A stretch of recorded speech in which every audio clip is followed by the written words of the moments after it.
അമ്മ എന്താ ഒറ്റയ്ക്ക്? ഏട്ടത്തി എവിടെ? അവളവിടെ വീട്ടിൽ തന്നെ നിൽപ്പുണ്ട്. ഞാൻ മാനം കെട്ട അവിടെ നിന്ന് ഇറങ്ങിപ്പോന്നത്.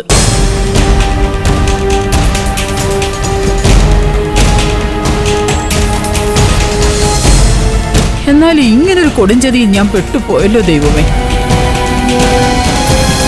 ചതിയോ? ഇതെങ്ങനെയമ്മ ചതിയാവുന്നത്? ഓൺലൈനിൽ നമ്മുടെയൊക്കെ വീഡിയോ വന്നതുപോലെ ദയ അവളുടെ അഭിപ്രായം പോസ്റ്റ് ചെയ്യുന്നല്ലേ ഉള്ളൂ.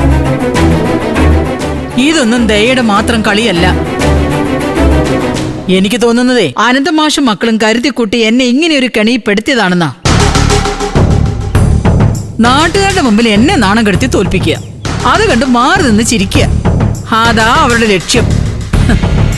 അതിനുവേണ്ടി അച്ഛനും മക്കളും കൂടി പ്ലാൻ ചെയ്ത് ഉണ്ടാക്കിയതാ എല്ലാം. അതെ, അമ്മ തെരഞ്ഞെടുപ്പിൽ മത്സരിക്കാൻ ചാടി ഇറങ്ങിയത് അനു അവളുടെ വീട്ടുകാർ പറഞ്ഞിട്ടാണോ? പിന്നല്ലാതെ. അനുഭവം നിന്നോട് പറഞ്ഞില്ലടാ അമ്മ മത്സരിച്ചാ ജയിക്കുമെന്ന്.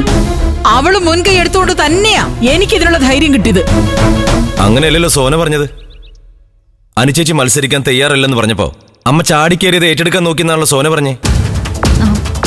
അത് പിന്നെ അമ്മ ആദ്യം ഒരു ആഗ്രഹം പ്രകടിപ്പിച്ചു എന്നുള്ളത് സത്യം. അപ്പൊ തന്നെ ഏട്ടത്തി അതിനെ സപ്പോർട്ട് ചെയ്യുകയും ചെയ്തു. എന്താ അനു അമ്മയെ സപ്പോർട്ട് ചെയ്തതും ഒരു തെറ്റാണോ സോനെ? അതിന് തെറ്റാണെന്ന് ഞാൻ പറഞ്ഞില്ലല്ലോ ഏട്ടാ. ഏട്ടത്തി അമ്മയെ പ്രോത്സാഹിപ്പിച്ചത് ആത്മാർത്ഥമായിട്ടാണെന്നാ എനിക്കിതുവരെ തോന്നിയിട്ടുള്ളത്. അമ്മ വെറുതെ ആവശ്യമില്ലാത്ത ചർച്ചകളിലേക്ക് കാര്യങ്ങൾ കൊണ്ടുപോകാതിരിക്കുന്നതാണ് നല്ലത്. വേറെ ആരെയൊക്കെ അമ്മ സംശയിച്ചാലും ഏട്ടത്തി അമ്മയെ ചതിക്കാൻ നോക്കിയെന്ന് പറഞ്ഞാ ഇവിടെ ആരും വിശ്വസിക്കാൻ പോകുന്നില്ല. ആരും.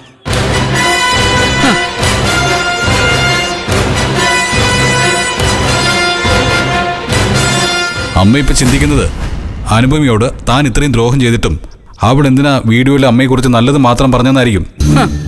അതേടാ, അവള് നല്ലത് പറയുക, അത് ലോകം മുഴുവൻ അറിയുക, അതിനുശേഷം അവളുടെ അനിയത്തി ഉള്ളതും ഇല്ലാത്തതുമായ ദോഷങ്ങളൊക്കെ വിളിച്ചു പറയുക. അതിന്റെ പേരിൽ എനിക്കെല്ലാം നഷ്ടപ്പെടുക. അപ്പൊ പിന്നെ എനിക്കങ്ങനെ സംശയിച്ചുകൂടെടാ? ഏട്ടത്തിയോടും വീട്ടുകാരോടും ഈ രീതിയിൽ സംസാരിച്ചിട്ടാണോ അമ്മ ഇപ്പൊ വരുന്നത്? എന്റെ പഴയ സ്വഭാവം വെച്ച് എല്ലാത്തിനും കണക്ക് തീർത്ത് വരേണ്ടതാ ഞാൻ. പക്ഷേ ആവശ്യക്കാരി ഞാനായി പോയല്ലോ. അതുകൊണ്ട് ഒരവസരം കൂടി ഞാൻ അവൾക്ക് കൊടുത്തിട്ടുണ്ട്.